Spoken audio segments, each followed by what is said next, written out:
जय जगन्नाथ। जहार समस्त सान बड़ा भाई भाई गुरुजन मानक नमस्कार, स्नेह और बहुत सारा भल पाइबा। आज आम क्लाइमेट चेंज कौन ता विषय जानिबा। आम समस्त जानिचु ग्रीन हाउस इफेक्ट ए विषय बुझीथिबा और जानिथिबा मध्य ग्रीन हाउस प्रभाव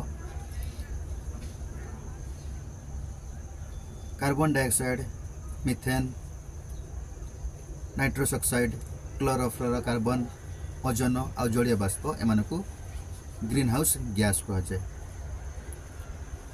जितेबाला पृथ्वी रेडिएशन बाहर को जीवा प्रयास करे से गैस गुड़ाक से रेडिएशन को जाबड़ी धरती, जहाँफल आम वातावरण गरम हो जाए। आ गरम होगा जो कौन है ना वायुमंडल गरम हो जाए।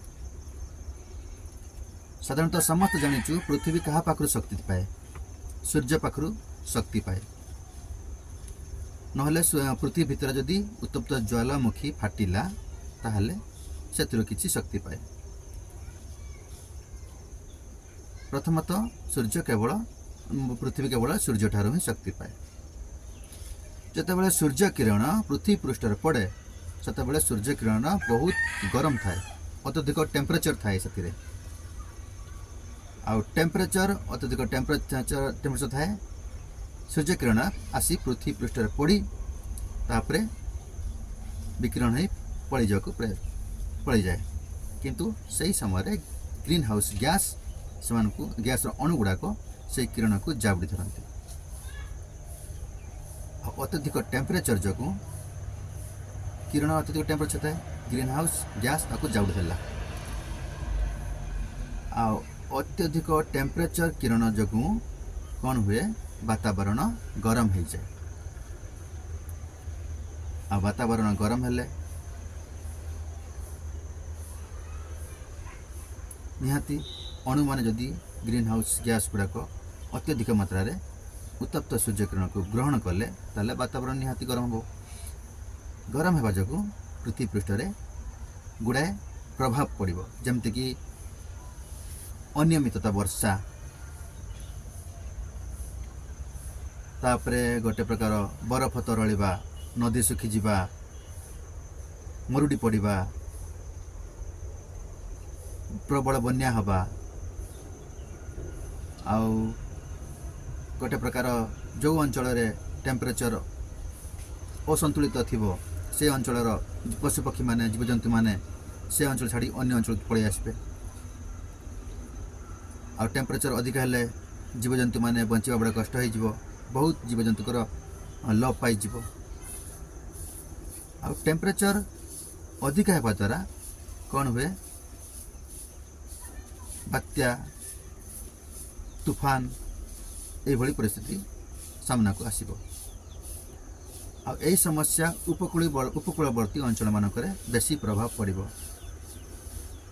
कहीं ग्रीन हाउस गैस मध्य जलीय बाष्प आम जानी जितेबले वायुमंडल गरम होता है, टेम्परेचर अधिका थाए, ताकू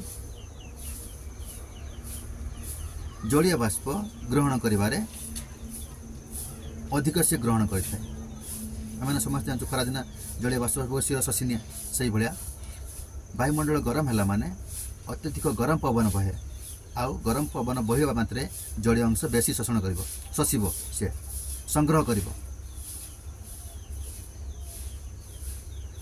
जलीय बाष्प बेसी संग्रह कले अत्यधिक गरम पवन बहले जलीय बाष्प विराटकाय फीडबैक साइकिल जड़े कह जाए से परिणत हो। आ थरे जदि फीडबैक साइकिल आरंभ है से केतेबेले कौटू आरंभ हो कौटी शेष हो तार अतापता रही। प्रबल बेगर पवन बहब, आ प्रबल वर्षा हम जहाँ कहुए महाबात्या। तेणु युड़िक समस्यार जदि आम रक्षा पाइबा चाहूँ ताले क्लाइमेट चेंज प्रति सचेतन हवा। क्लाइमेट चेंज रे मूल दायी होउची मनीष भितर थिबा अज्ञानता आ भोगबादी